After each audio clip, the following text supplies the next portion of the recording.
Welcome to English Podcast Academy. I'm so happy you're here, really. I'm Olivia, and it means a lot that you chose to spend your time with me today.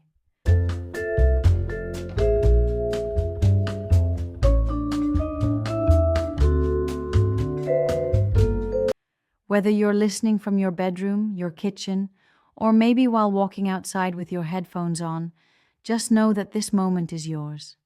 A quiet space to focus, breathe, and grow in your own way.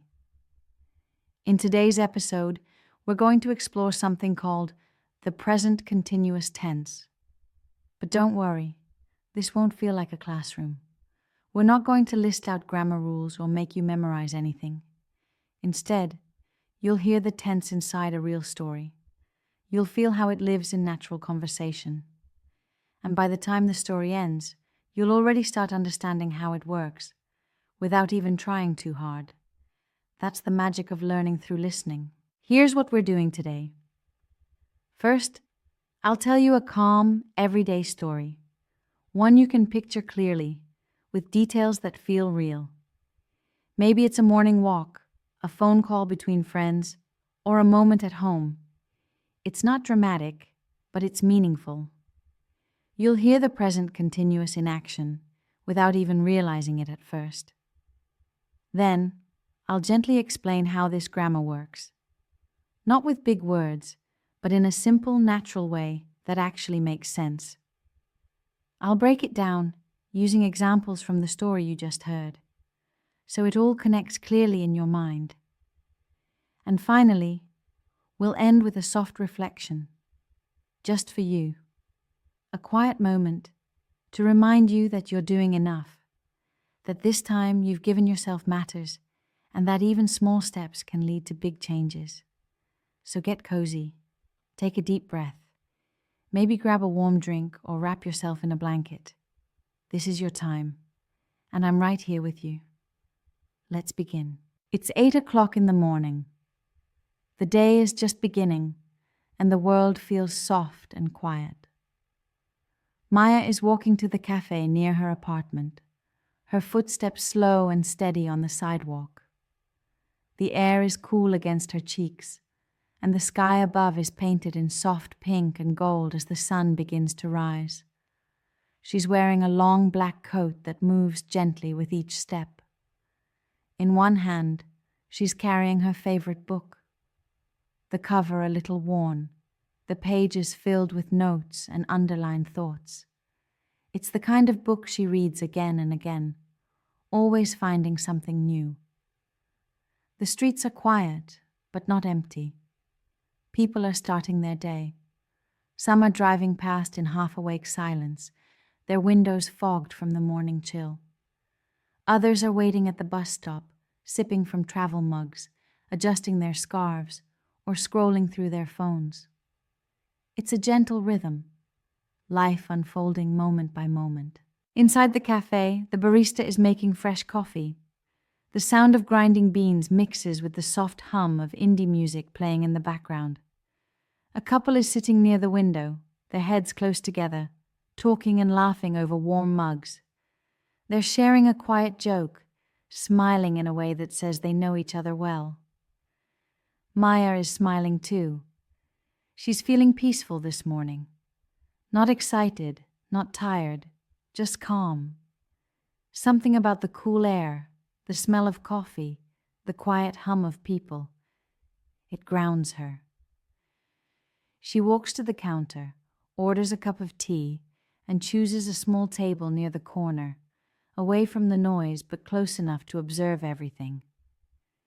She's not checking her phone. It's in her bag, untouched. She's just watching the steam rise from her cup, the light shifting across the floor, the way people come and go. There's no rush, no pressure.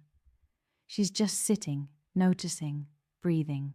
Outside the cafe window, birds are flying over the trees, small shapes dancing through the morning sky.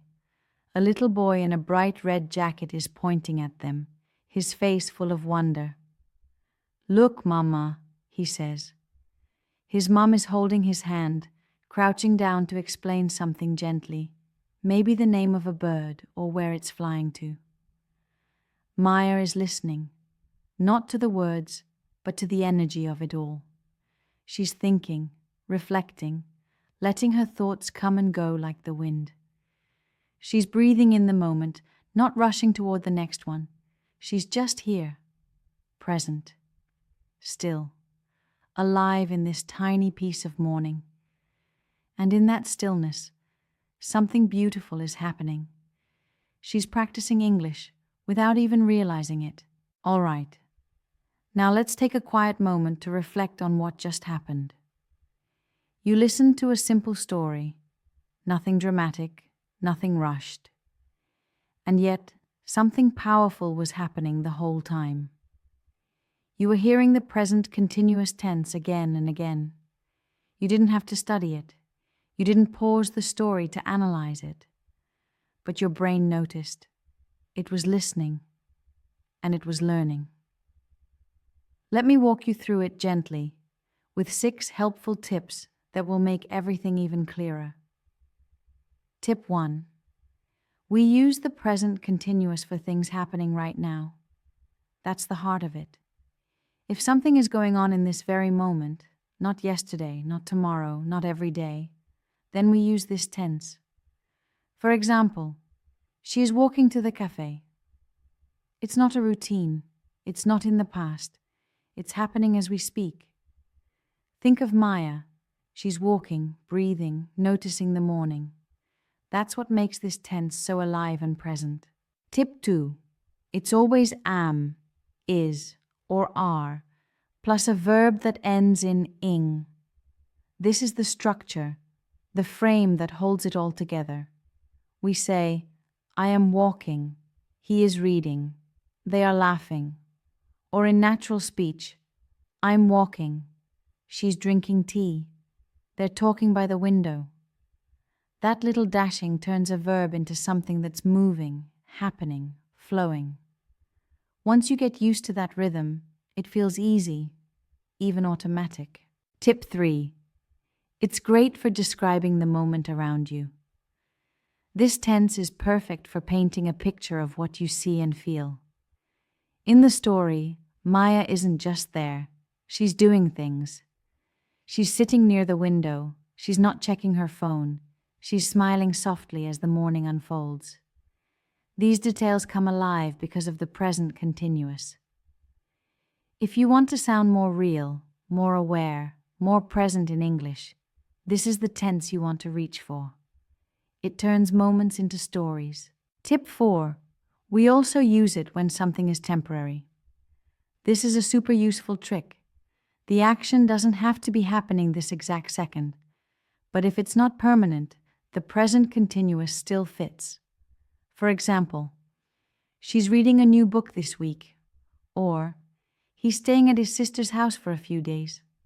It's not forever, it's just for now. That makes it present continuous. Tip 5. Want to ask questions? Just flip the order. This part's simple and very natural. You just start with am, is, or are, then add the subject and the ing verb. For example, are you working today? Is she coming with us? Are they studying right now? That's it. Clean, clear, and totally conversational. Tip 6. You can also use it for things that feel emotional, repeated, or full of life. This one's a little more poetic.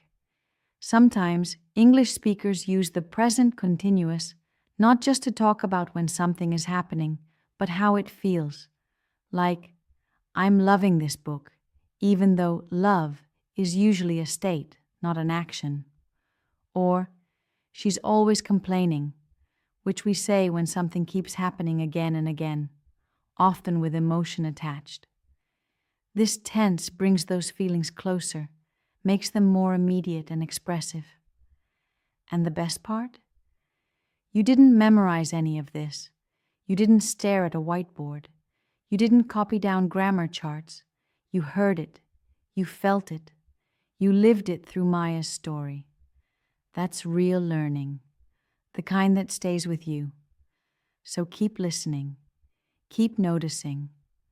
Let English live in your ears and settle in slowly. You're doing something beautiful.